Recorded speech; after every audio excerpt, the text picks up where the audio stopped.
Hi, I'm Hazel, and next up with me we have Jenny Ooi, CHRO of USG Boral.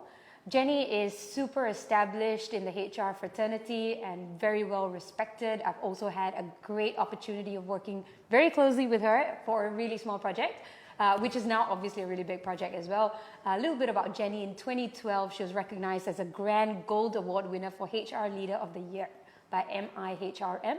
And in 2013, she was awarded HR Profession of the Year by Human Resource Magazine.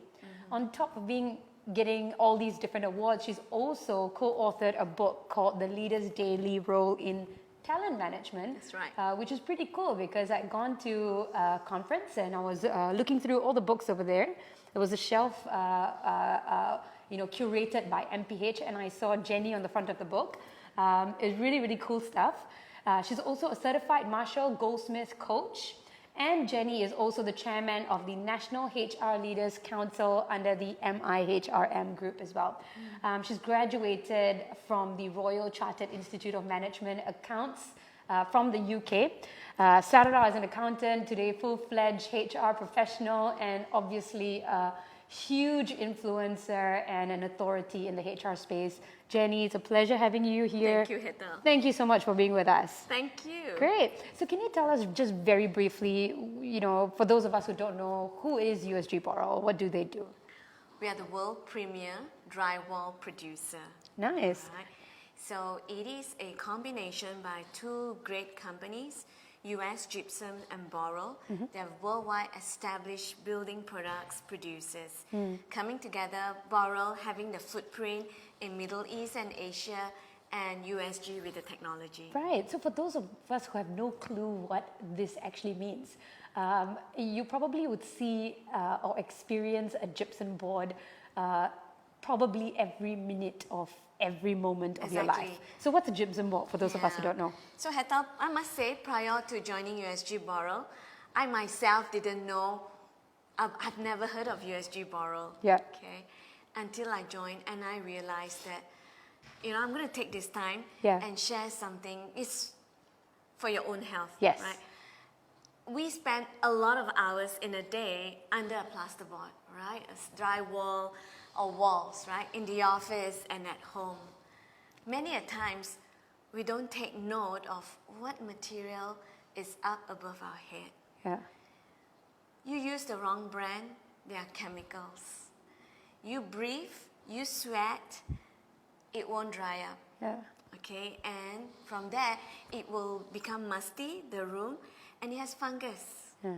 Okay, but if you use a good brand like USG Boral, it's a natural gypsum. We have our own gypsum mine. Yeah. And it can breathe. Yeah. Okay. And it's not expensive, all right? From a generic brand and USG Boral, 10% difference. Yeah.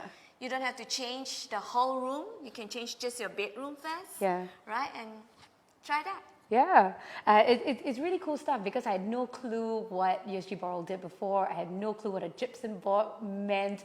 Pardon my ignorance, but after hearing what Jenny said, you're literally eating, breathing in the space of a plastic board. Yes. Yeah. It is a worthwhile investment. It would be a worthwhile investment. I guess you don't want to be breathing fungus your whole life. That's right. On to more interesting things now with USG Boral. Jenny leads the HR function.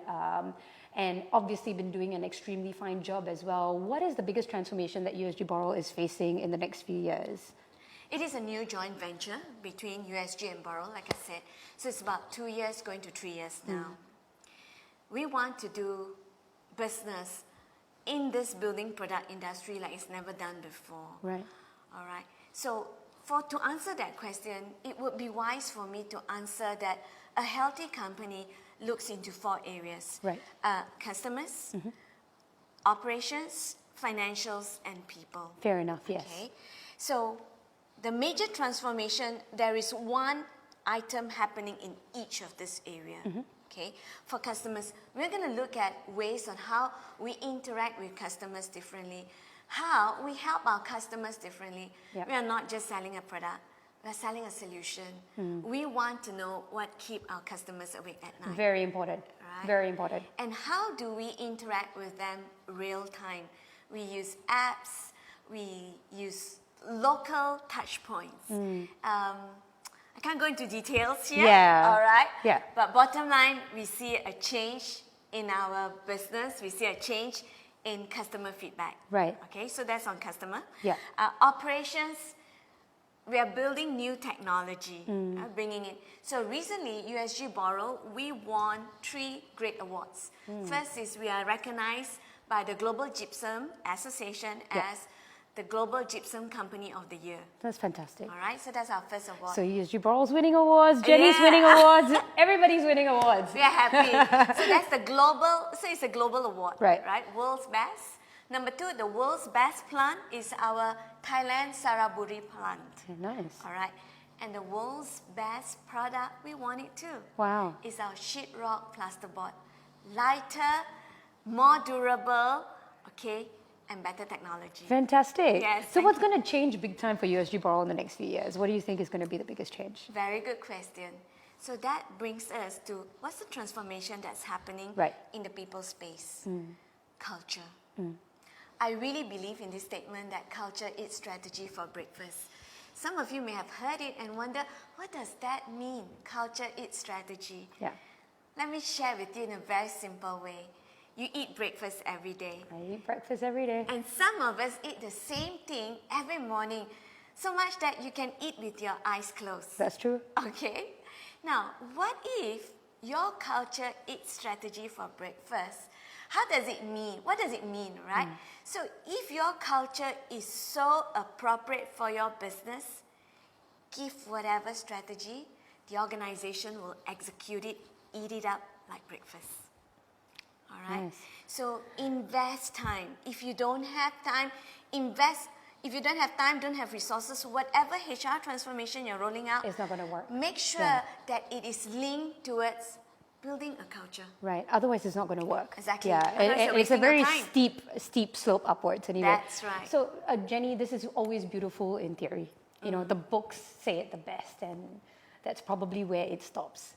But what are you doing specifically in the space of HR lead to cope with this new culture or this high performance culture for the future? How are you creating buy-in from people? How are you getting them to constantly outperform themselves as USG Boral continues to conquer the world? Time is the shortest or the rarest commodity these days, right? And I'm sure you would have heard the statement where people say, you're building the plane and flying it too. Yeah. Right now, it happens every area. Yeah. Okay. That's a bit scary though, building the plane and flying it at the same time. But it is what is happening. It is real. It is real. You don't have time. So if you want to introduce something, you want to bring about change, talk about it early. Sometimes you may not even get the buy-in of the leaders, right? Because leader is an employee like somebody else too, right? So in the event you don't get everybody's buy-in, you start small. Yeah. Let whatever you start bear fruit, all right? And let it attract interest. But you must always, always have a very close team that believes in what you do, in what you're trying to do. Right, the team must speak the same way, have the same mindset. All right, and from there, do skip layer. Buy-in.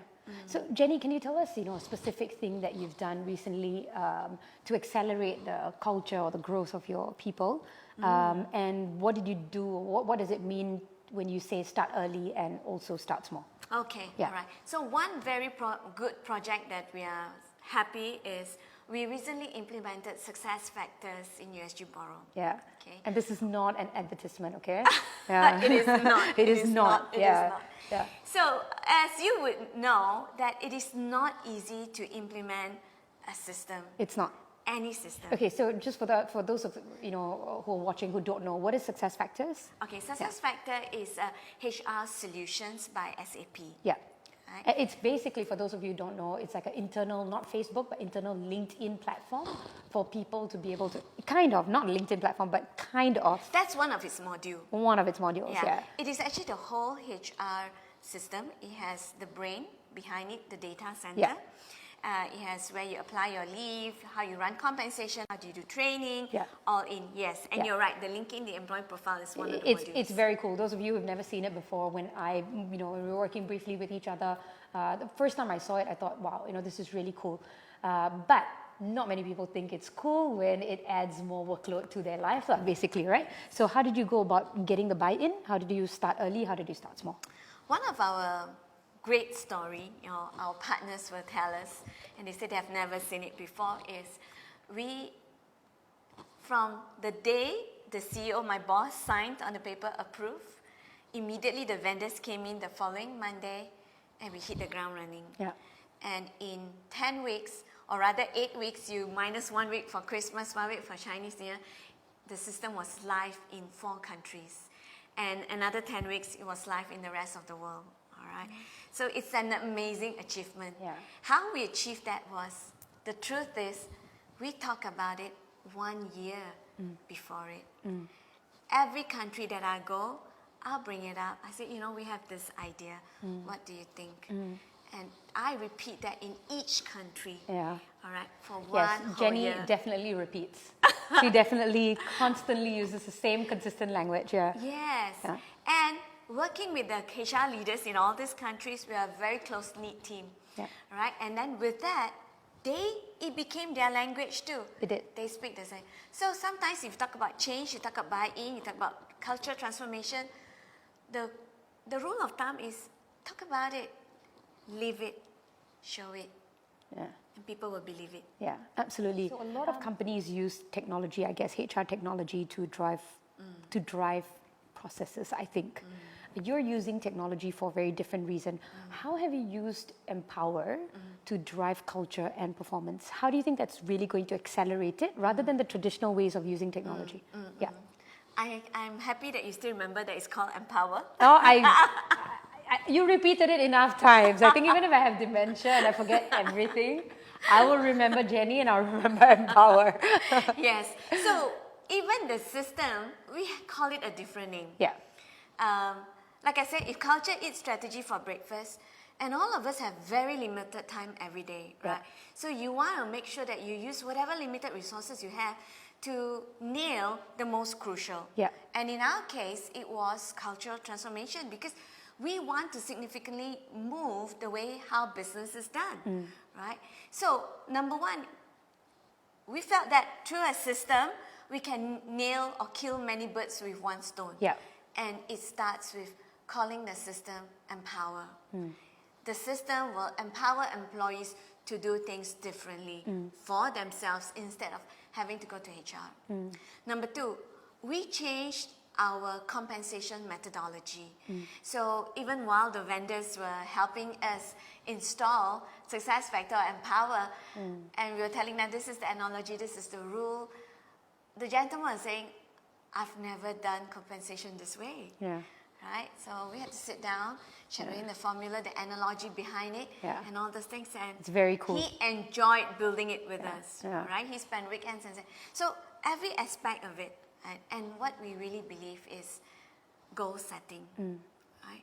You talk about goals, you talk about deliverables, it gets done. You don't talk, it doesn't get done. Yeah. So I truly believe that annual appraisals are going away. It's dinosaur area. Correct. But I still believe in performance ranking. I really do. I know there's some social thing that we should do away with ranking. That's all right. They don't know what they're talking about That's anyway. for another day. Yeah. I'm so passionate about the topic that performance rating is necessary. Right. But how often you do performance rating? And how you do it. Yes, and how do it. We do it so simply. Yeah. Not simply, so in Simplified. a simplified. Yeah. In such a simple manner that is no stress. Correct. Yeah. Right? So basically what you've done is taken the biggest pain of growth, which is the culture and performance building and coaching, into a digitized space. Correct. That is taken ownership. The ownership is taken on by the employee, not the manager or their supervisor. A very close partnership. It's a very close partnership. So whenever people talk about HR, it's always about cumbersome processes, dinosaur age, thousands of forms. I don't know what is it for. Yeah. So we throw all that out the window. Yeah. You know. Yeah. And maybe this is a good time to share with you too that one of my principles about being a HR person is this.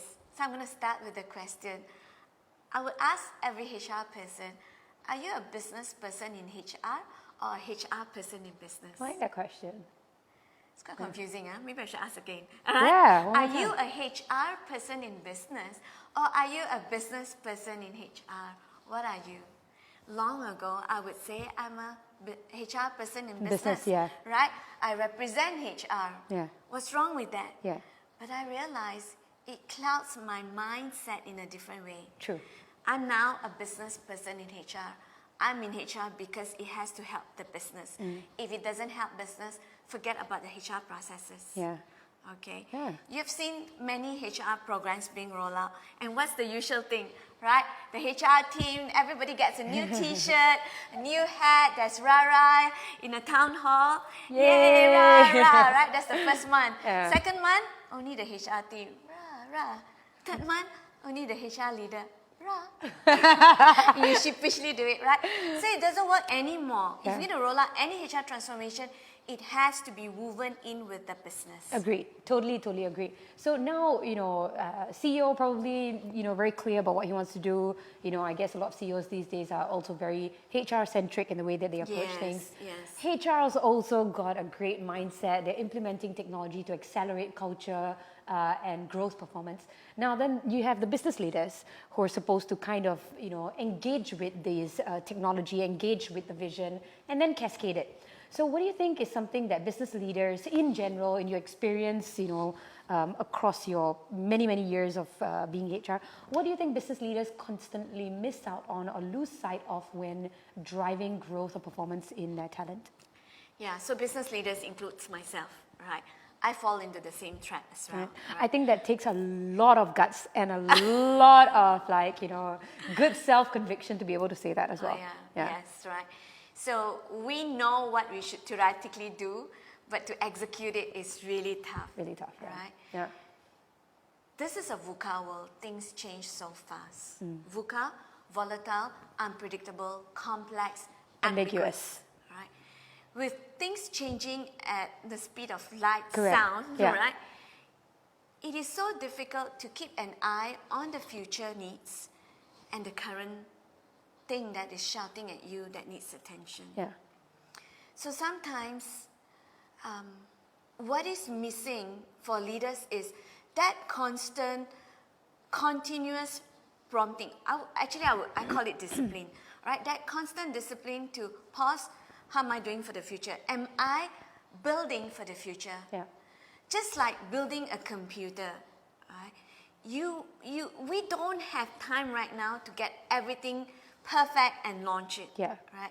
You launch a simple model, just like Facebook, just like WhatsApp. Look at WhatsApp now. Yeah. I hope soon WhatsApp will be able to tell me when to send birthday cards. Yeah. Right? And they will help me do it. Good one. Right? Yeah. And look at it, right? So leaders these days, we can't plan as years ago where you do a 20-year plan. Now to do a 5-year is already a joke. Yeah, that's right? true. 3, possible, likely because the board needs it. Yeah. But the truth is you can only plan very genetically for the long term, but you must have your substance for the now. Yeah. So don't wait. Start small. Whatever idea, test it. Doesn't work, cut your losses. Yeah. Move on, change, try something. Right? So that, I think what's missing is sometimes we still plan too much. I mean, that balance of not enough for the future, but now, Yeah. and not preparing the talents available needed to deliver future needs. Right, yeah. And it's very easy to lose sight of that, especially when you've got, I've seen Jenny's office. I don't think there's a moment where she's ever left alone. People coming in, people coming out, and she's got this meeting, that meeting, she eats in her office. So that's really difficult to be able to think far-fetched, but at the same time make sure that all your needs at the current present moment are met. Yes. And I like that you call it a discipline, because ultimately if you lose sight of that, all hell will break loose. Yeah, because we have a family. Yeah, you do have a family. I have young kids. Yeah. Right? Yeah. So whatever time I have in the office, I'm going to spend it. Lunch, I don't need fancy restaurant every day.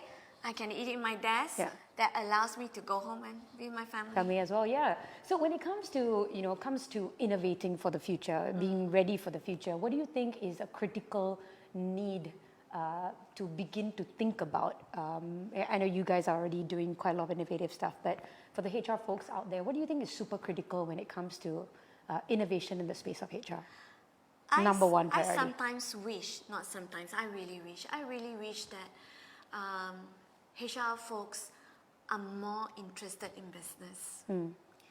And to be interested in business, you have to read more.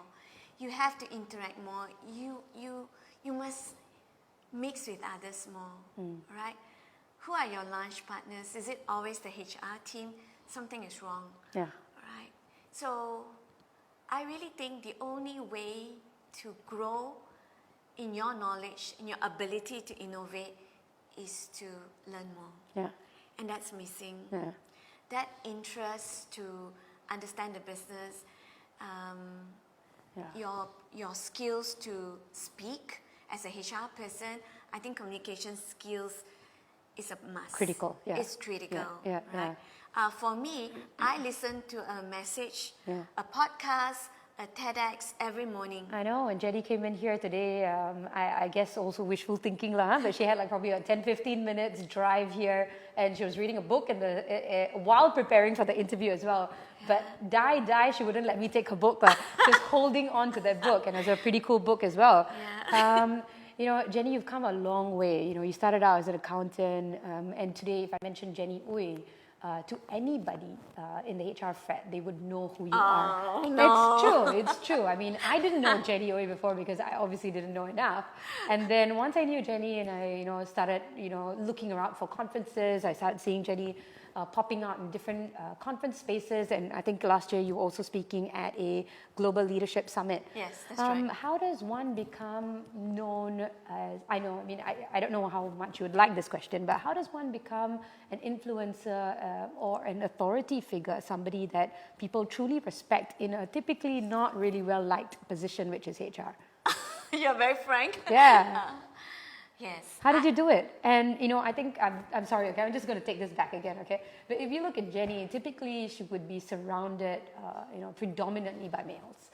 She would be in a position where she's a minority, not only in terms of gender, but also in terms of race and also in terms of height. Jenny's quite small. Yes. Almost 5 feet. Almost 5 feet. So so we joke around and say under 5 feet. Under 5. So, glass half full or half empty lah. Okay, just about 5 feet. But how did you get there? What do you think it is? When I first joined the HR profession, I have very good leaders who cared for me and said, why bother? I remember one elderly leader that I respect a lot, and he told me, if you're my daughter, I would have scolded you. You should continue in sales, right? Because from accountancy, I went to planning, I run production, and I went to business development sales, right? And I really believe if you are passionate about something, it will shine, right? Every 6 months, I do a survey for myself.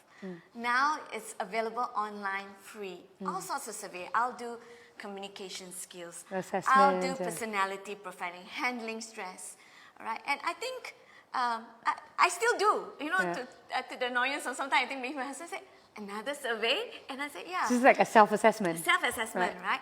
But a lot of people, when they do this self-assessment and let's say personality profiling, and you read it, say, wow, this is so accurate.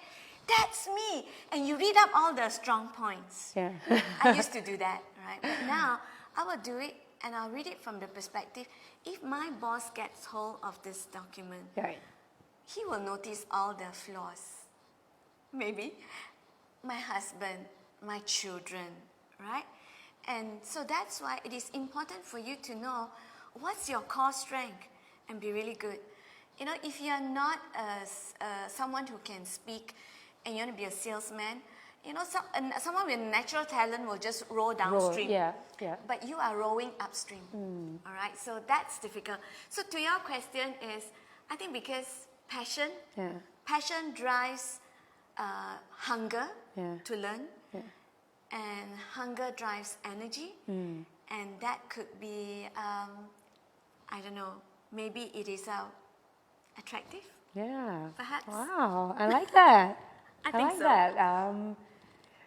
That was really amazing. Thank you so much, Jenny, for such great, fantastic insights, and obviously for creating a lot of a big difference in the fraternity as well.